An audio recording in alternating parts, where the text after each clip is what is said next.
Nesensky Cannibal Island, pangalan pa lang ay tataas na ang inyong balahibo, kaya samahan niyo akong tuklasin ang kasaysayan ng nakakabahalang isla ng Nesensky at kung ano nga ba ang madilim na lihim na nakatago sa liblib na puok na ito sa Siberia.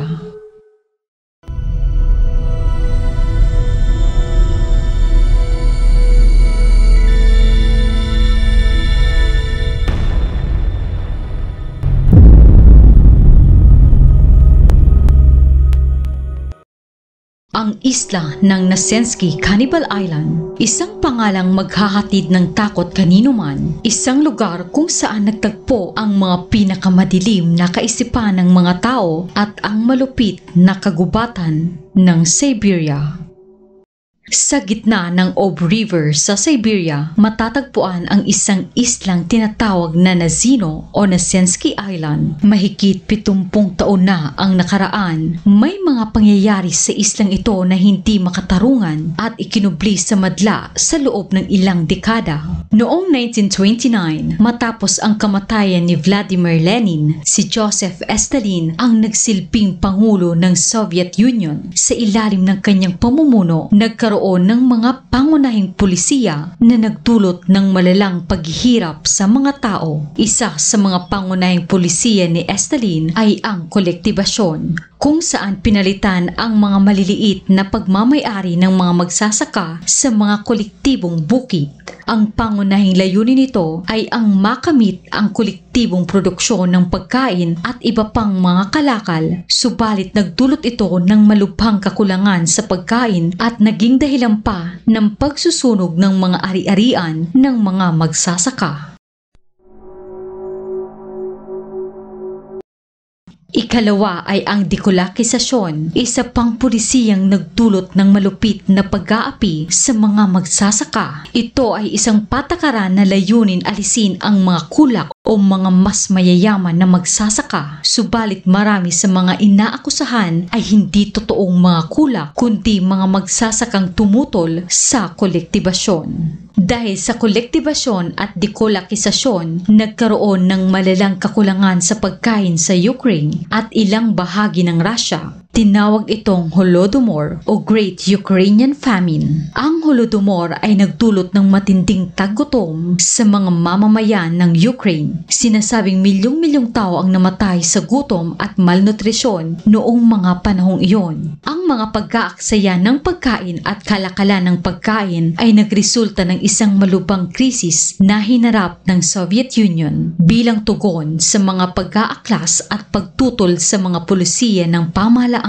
Itinatag ni Stalin ang Gulag System. Ito ay isang malawakang sistema ng mga bilangguan at kampo na kung saan inilalagay ang mga nagkasala sa mga mataas na otoridad ng Estado. Ang mga bilangguan na ito ay kilala sa masamang kalagayan, pang-aabuso at paglapag sa karapatang pantao. Sa mga gulag, ang mga bilanggo ay inilalagay sa mga kondisyon na nagdudulot ng pagkasira ng kalusugan, pagkamatay at pagdurusa. Ito ang naging kalagayan ng mga bilanggo sa Nesensky Island. Noong 1933, isinulong ni Genrikh Yaguda, isang leader ng Soviet Union, ang ideya na gamitin ang mga bilangguan upang magtayo ng mga kolektibong bukid sa Siberia. Layunin nito ang mapanatili ang produksyon ng pagkain sa kabila ng gutom at kalakaran sa ibang bahagi ng bansa. Ito ay isang solusyon sa paparating na krisis ng pagkain at kalagayan sa bansa. Ang Siberia ay kilala sa malamig na klima at malalayong lugar na isang perpektong parusa para sa mga bilanggo. Gayunpaman, ang pagpapatupad ng ideyang ito ay nagdulot ng malubhang mga pang-aabuso. Ang mga pulisya ng estado ay nagpanggap na may mga bilanggo kahit wala naman, lalo na sa mga kalunsuran kung saan mahirap mahanap ang mga taong hindi nagtataglay ng internal passport. Ang internal passport ay isang sistema na nagpapakita ng legalidad ng isang tao bilang mamamayan ng estado. Kung hindi mo ito dala, ikaw ay itinuturing na kriminal. Napagdesisyonan na gamitin ang isla bilang lokasyon para sa isang uri ng gulag o forced labor camps. Sa ilalim ng proyektong ito, naging isang bilangguang pang-agrikultura ang isla kung saan ang mga bilanggo ay inatasang magtrabaho sa lupa para sa ikabubuti ng USSR. Ngunit sa halip na maging isang maligayang komunidad ng mga magsasaka, ang mahigit 6,000 bilanggo ay natagpuan ang kanilang sarili sa kalupitan ng gutom. Ngunit sa kabila ng kanilang mga pag-aaklas at pagtutol, sila ay nahulog sa kalupitan at sakuna. Ang mga pangunahing dahilan nito ay ang mga patakaran ni Joseph Stalin, kung saan ang mga kulak o mga mas mayaman na magsasaka ay inakusahan at pinaparusahan. Ang mga bilanggo sa Nazino Island ay walang sapat na kasanayan sa agrikultura at kalakaran sa buhay sa bukid. Ito ay naging sanhi ng higit pang paghihirap. Wala silang sapat na pagkain at marami sa kanila ang nagkasakit. Ipinamamahagi ang harina na hindi pa nagiging tinapay.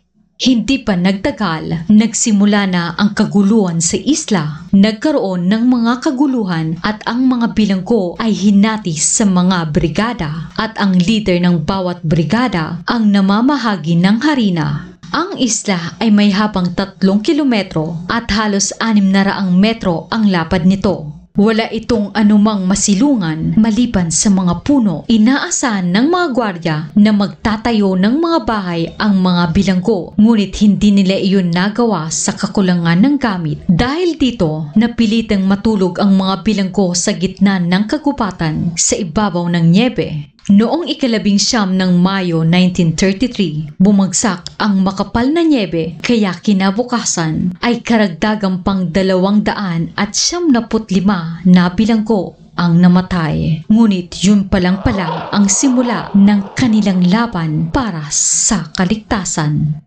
Halos lahat ng mga hindi mapalad na tao na ipinadala sa Cannibal Island ay mga taong galing sa lungsod na walang kaalaman sa pagsasaka at kaligtasan sa kagubatan. Sa kanilang paglalakbay sakay ng mga balsa patungo sa isla ay binigyan lamang sila ng mga gwardiya ng munting peraso ng tinapay kada araw upang sila ay mabuhay. Ngunit pagdating sa isla, hindi na nag-abala ang mga gwardiya na gawing tinapay ang harina na dala nila. Sa halip, ibinigay nila sa bawat bilanggo ang 200 gramo lamang ng harina bilang kanilang pagkain. Dahil sa sobrang gutom, marami sa mga bilanggo ang naghalo ng harina sa maruming tubig ng ilog na nagdulot ng sakit. Dagdag pa rito, hindi na bumalik ang mga gwardiya upang magbigay ng karagdagang harina mula sa munting 200 gramo na ibinigay noong unang araw. Sa yuktong ito, nagsagawa ang mga bilanggo ng isang pag-aalsa. Lumika sila ng ingay na agad namang narinig ng mga gwardiya mula sa kabilang banda ng ilog. Nagtungo ang mga gwardiya sa isla upang alamin ang sanhi. Sinabi ng mga bilanggo na nais nilang magkaroon ng karagdagang pagkain. Pumayag ang mga gwardiya na simulan muli ang pamamahagi ng harina. Ngunit hindi na ito sa bawat isa, kundi sa kada brigada itong ipapamahagi. Bawat brigada ay may leader at ang leader na ito ay namamahagi ng harina. Sa yuktong ito, nawala na ang pagkakaisa ng mga bilanggo sa Cannibal Island. Kasama sa mga bilanggo ang mga masasamang kriminal ay nagpanggap bilang leader ng brigada upang sarilinin ang mga harina. Sa loob lamang ng 1 linggo, nag-umpisa nang mangyari ang kaso ng kanibalismo. Natuklasan ito ng doktor sa kampo na may 5 bilanggo na may mga tanda ng kanibalismo. Ipinabatid ito ng doktor sa ikinauukulan, ngunit sa halip na magpadala ng karagdagang pagkain, nagpadala sila ng karagdagang 1,000 bilanggo sa isla. Sa yuktong ito, nagpangkat na ang mga malalakas na bilanggo at nagsimulang mag-ikot-ikot sa isla nang gigipit sa mga mahihinang bilanggo. Sila ay pumapatay para sa pagkain kung kinakailangan, ngunit hindi pa ito sapat. Sa huli, ang mga nagugutom na bilanggo ay bumaling sa mga bangkay na nagkalat sa isla para lang sila mabuhay. Samantala, ang mga bilanggong sumubok lumangoy papalayo sa isla upang tumakas ay madalas na nalulunod at binabaril ng mga gwardya. Sa kabuuan, mayroong 6,700 bilanggo ang nanirahan sa isla, ngunit tanging 2,200 na lamang ang nabuhay. Ang 4,500 na katao ay namatay dahil sa lamig o sa mga marahas na pagkamatay. Pagkatapos ng mga unang pagsisiyasat noong huling bahagi ng 1933, ang mga pangyayari sa Nazino Island ay nakalimutan dahil ito ay pinanatili na lihim mula sa pampublikong kaalaman. Tanging maliit na bilang ng mga nakaligtas, opisyal na pamahalaan at mga saksi ang nakakaalam tungkol dito. Noong 1988, sa panahon ng pulisiyang Glasnost sa Soviet Union, unang nagkaroon ng kaalaman ang publiko ukol sa mga pangyayari sa pamamagitan ng mga pagsisikap ng grupo para sa karapatang pantao na tinatawag na Memorial noong 1989.